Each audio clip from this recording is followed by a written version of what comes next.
Hello everyone, welcome back to the Fallout 4 Nono Ninja run. This is episode 9. Last episode we completed another railroad mission and got assigned the one that I was kind of dreading, where the railroad robot named Pam assigns us a target to clear out for the railroad, and it can be one of, I believe, 5 places, and the worst place is way up on the northern edge of the map. It's called Outpost Zimonja, and you have to kill a bunch of raiders there, and one of them has power armor and a Fat Man launcher with mini nukes, and that's just absolutely the worst one to draw.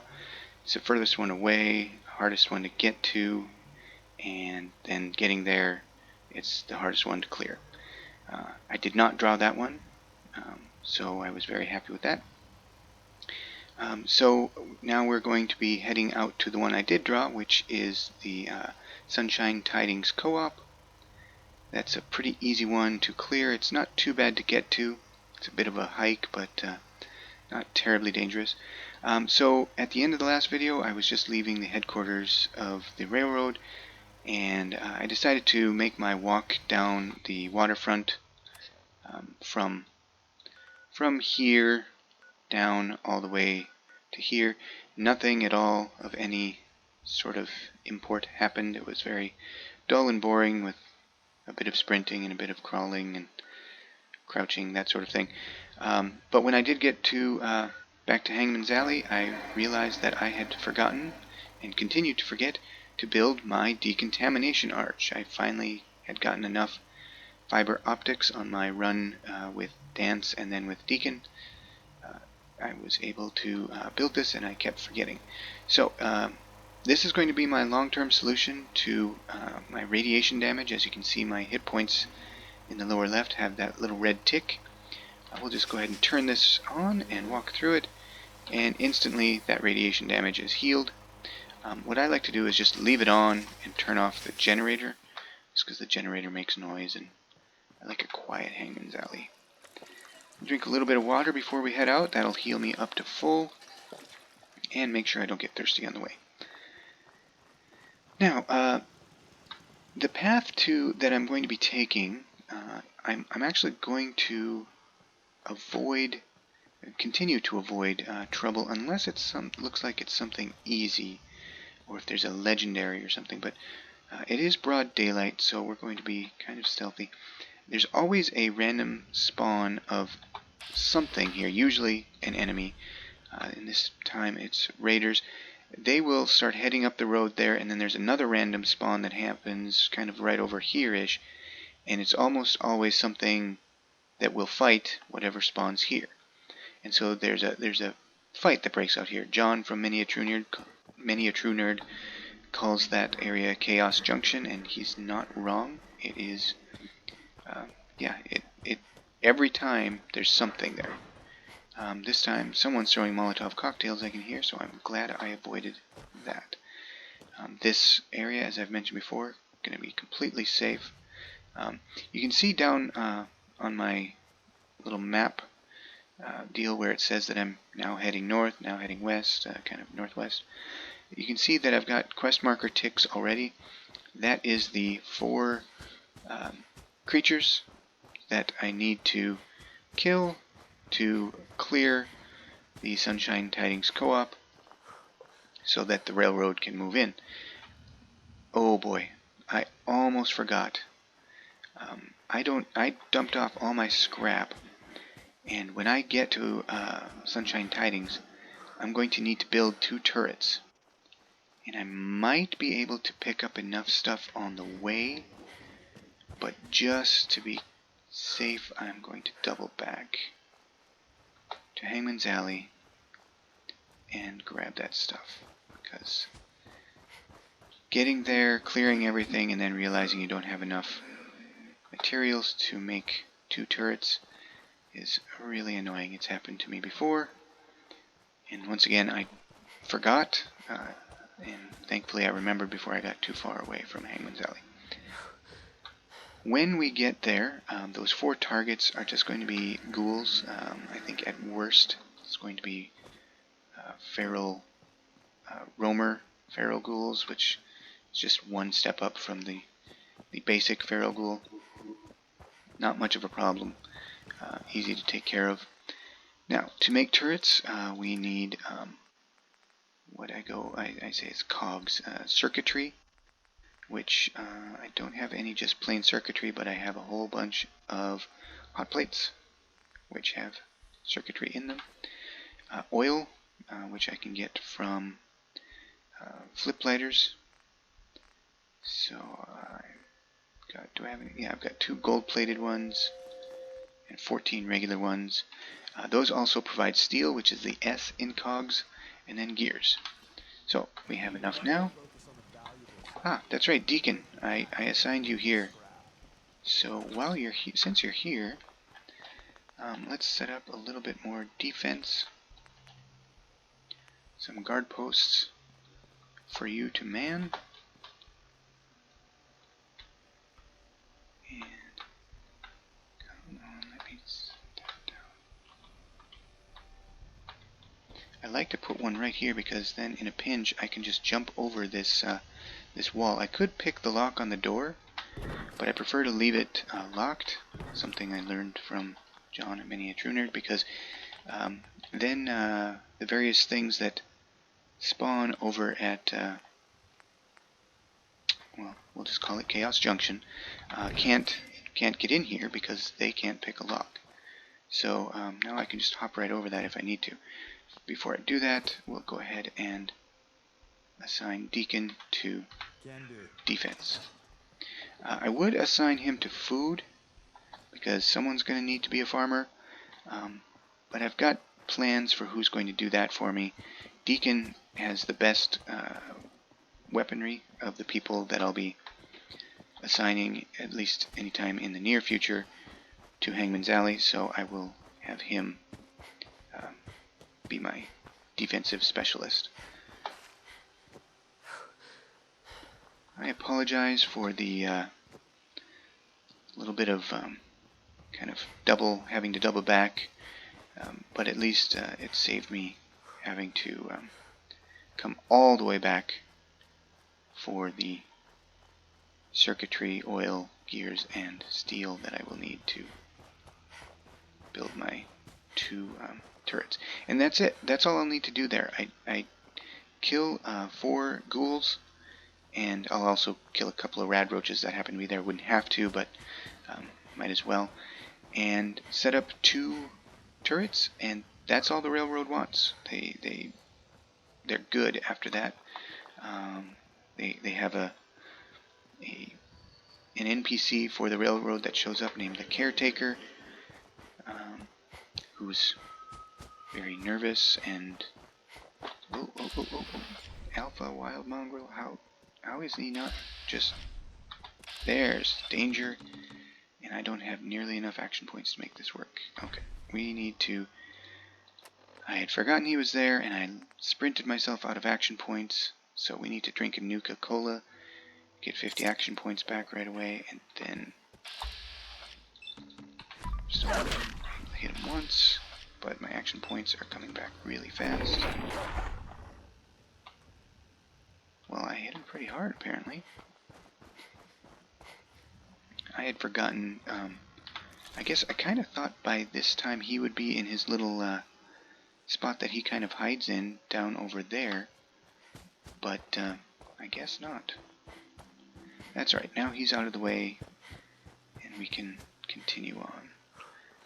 Drinking that Nuka-Cola didn't really hurt other than it used up one of my Nuka-Colas. Gives me the action points, caffeinates me a little bit, which I have been going and going and going without much sleep, so that'll delay that a little bit. We'll finish off this little trek over to Sunshine Tidings.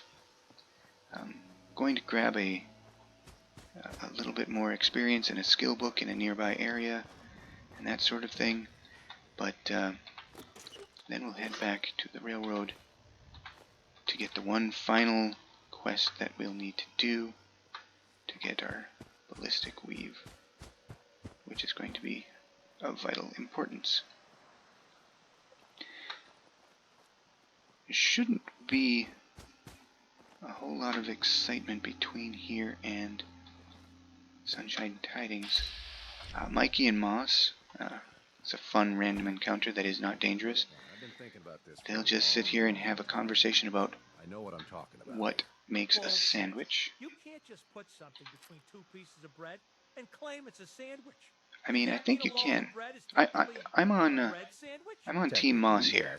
Anything between two pieces of bread is a sandwich. If it's a rad roach sandwich, because it's rad roach meat in between two pieces of bread, it's a rad roach sandwich, no question. I'm not sure where the other guy's coming from. His question about a loaf of bread is technically a bread sandwich. That's just silly. He's just being pedantic. I mean, let's be real. Anything between two pieces of bread, it's a sandwich. Let me know in the comments if you disagree. I'll be happy to tell you that you're wrong and Moss is right. Now I'm walking down a road here that's, like I said, pretty darn safe. There's some dogs that kind of spawn over there sometimes. I'm going to try and make it so they can't see me. But just off to the left up here, right over there, there's a super mutant behemoth. And I very much want to avoid him. I cannot handle him right now, even with a sneak attack critical. I might be able to get him close enough that a second strike would kill him. But in broad daylight, no way am I going to get that close without him seeing me. So we're just going to steer clear. He's in that little car Stonehenge thing over there. Eventually I'll get close enough that you can see him moving around in there. He's huge and he hits like a Mack truck. So now there's going to be a random encounter sort of thing down by that blue tent. Oh, it's the frag mine random encounter. That's a very good one for me, because I can just grab those mines and be on my way. Now, I can, now that I'm here at Walden Pond, I could, there's a group of 4 raiders that have a little outpost here, but I'm not going to mess around with them, simply because I kind of want to get this Mercer Safehouse quest done with, get back to the railroad, get my quest for ballistic weave, get that done, and then kind of be done with the railroad for a while. So I kind of want to just move along as quickly as possible and get to where I need to go. I'm getting close now. The nice thing is these feral ghouls, they're not up and around, they're all asleep essentially. Sunshine Tidings is a very peaceful place, and they just kind of drift off to sleep. They will wake up when I get near, but by that time I should be within blitz range to go McStabbyson on them. 2 are in here.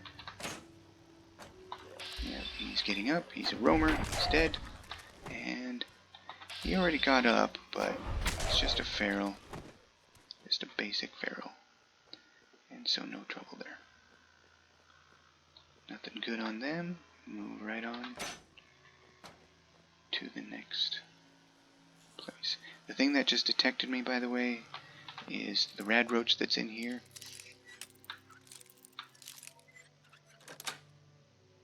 Nice. There is one other moving, I don't know, there's a robot. I don't know what to call him besides a robot. There's one more NPC here, and it's a robot that is non-hostile, and it's Professor Goodfields, I think is what he's called. It's an interesting little story. If you read, there's a terminal in there. If you read the terminal, it basically explains that this Sunshine Tidings Co-op was basically a kind of a commune. There's a sign over there that helps explain it too. And the commune was to tell people to free robots. Let the robots be free. Now that was a legendary. Let's check that out. It's a pipe revolver pistol, and it's Defiant, which even if I was having a run where I could use guns, that'd be a worthless piece of junk. So not very good there. Big bonus to coming here, getting this Wasteland Survival Guide. Basically means any animal I kill is going to give me 1 extra meat. Some animals don't necessarily give meat, but with that they generally will. And then other animals that give 1 meat will give 2. So yeah, Professor Goodfields wanders around and says "Far Out" and "Whoa Man Groovy," pretty much on repeat. You can, with the terminal, it's kind of interesting. You can change his programming to be more of a combat model. Then he uses his same. You see, this rad roach now gave me 2 meat, which is nice. It'll be his same kind of little bit different voice because the Free the Robots people reprogrammed him. But instead of being "Whoa Man Groovy," he'll be "Exterminate," but he still doesn't go hostile, so that's nice. Alright, we are done killing anything living. Robots excluded from that, of course. And we'll check the one last ghoul corpse. Nothing good. Some antibiotics, that's nice. And then we'll use the workbench, and all I have to do, like I said, is set up 2 turrets. 1 here, 1 there. We'll do it, and now I am to report back to Pam. Before I do that, I have a couple of things I need to do while I'm in this area. I was going to see if the caretaker was going to show up right on the spot. He usually does, but it doesn't really... Oh, there he is. I was going to say it doesn't really matter because I'll see him later, but let's just see what he has to say. Hey there. Do you got a Geiger counter, bub? Mine is in the shop. You're HQ's new gal, right? Thanks for setting up this place. Kind of wish you would have set up a cot or something, but at least it's safe, right? There's literally 5 beds scattered around safe, here. Right? You shouldn't have any problems out here. Yeah, this place is definitely better than the last hole in the wall I was at. It was literally a hole in the wall. We got a package incoming. You know, package. I've plotted out her... Okay, what do you need me to do? If it'll help a synth, count me in. I knew I could count it. What I really mean by that is, if it's easy experience, count me in. Where does he want me to go? Beantown Brewery. That is excellent because another quest is going to take me there anyway.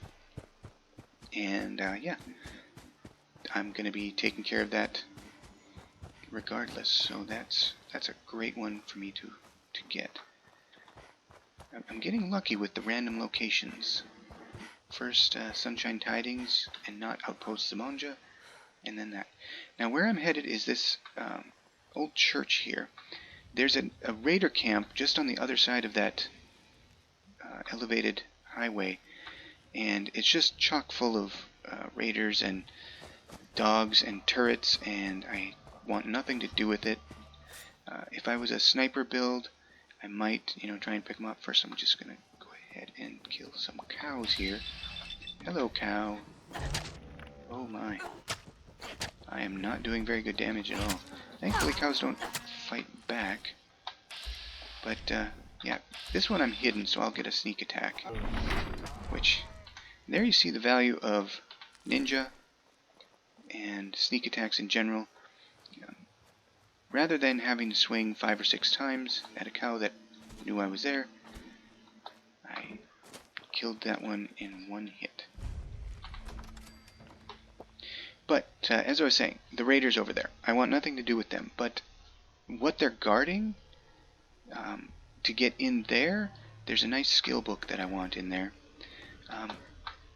But there's a little secret back door, and usually these secret back doors are locked, and you can only use them after you kill the end boss who has a key for it or something, and then you can come up this way. This one is different. You can actually get in here.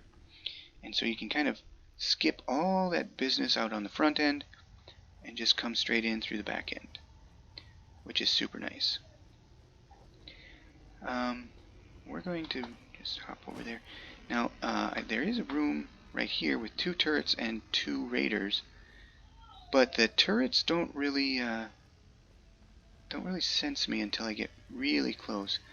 And the one raider's in an alcove over there. He won't see me. And the other one, she just kind of stays up in here. So if I can just get eyes on... Oh, something saw me. Uh-oh, this isn't good. She's like, no for her turret, which is kind of funny. No, don't jump. I'm really lucky she looked the other direction. That was way too close, way too close. Now, with this terminal, if I hack it on the first couple tries, I can turn off the... Got it. I can turn off the turrets. And there's only one, but now it's deactivated. It won't detect me, it won't strike at me or anything, which means I can still kill it and get the experience for it, but it's not a danger to me, which is nice. And here we have the U.S. Covert Operations Manual. Once again, helps me with the sneaking. Now we just got to get rid of that other raider in this room. Oh, and we want her password, that's for sure. Nothing else good on her. Where is that other raider? There he is. Not quite close enough. There he is. Getting very close to level 17. I wonder if killing this other turret would have put me over the edge. With Idiot Savant, it certainly did. That's nice. The only bad part about killing this turret is every time you do it, it explodes and these boards just decide to go absolutely nuts, which is a little bit annoying. But let's go ahead and level up here, see what we're going to do. 17 is an interesting one because, well, it can get me Blacksmith too, which is probably what I'll do, especially since there's a weapons workbench right there. Yeah, I think I'll do that, but let's just see what else. Our Rooted is not until level 22, Blitz 29, Ninja 33. So, yeah, it's either Blacksmith or start bumping up Endurance so that I can run further and obviously have more health points, which is very important. But Blacksmith, being able to get my machete upgraded is pretty important. And also getting my serrated combat knife to a stealth blade. But yeah, that requires a lot of materials that I don't have. How about the machete? What does that have? I just need some steel, and there was a saw right here that I could grab. Thought there was there's a saw as well. So now we can upgrade the machete to the serrated blade. It's as good as that machete is going to get, short of finding a legendary one. It now outclasses the bladed tire iron for medium, and the bladed tire iron will never get better. I suppose maybe I'll keep it just, well, bladed doesn't require much, so if I do get some sort of amazing legendary tire iron, I can make it bladed anyways. So we'll just scrap that. And now we'll switch back over. You can hear those boards still in the background. Switch back over to the machete as our main weapon. And we will, I'm just going to kind of clean out the rest of this area, just because it's, in general, pretty simple. Oh, the cool animation of stabbing this guy up from the neck down and then doing that. The problem with that animation is you can't cancel out of it like I just did there and hit someone else. Luckily, that raider was pretty clueless. I have had it happen where someone wasn't clueless and they just opened fire on me and kind of really did a lot of damage to me before I could cancel out of the animation and start swinging at other people. So we are able to open those doors with the password that I got off of Red Tourette, and we can just move on down the line. There's a turret and 2 raiders up here, but usually they don't see me until I get close enough. They're all nicely stacked together there. And yeah, we're fine here.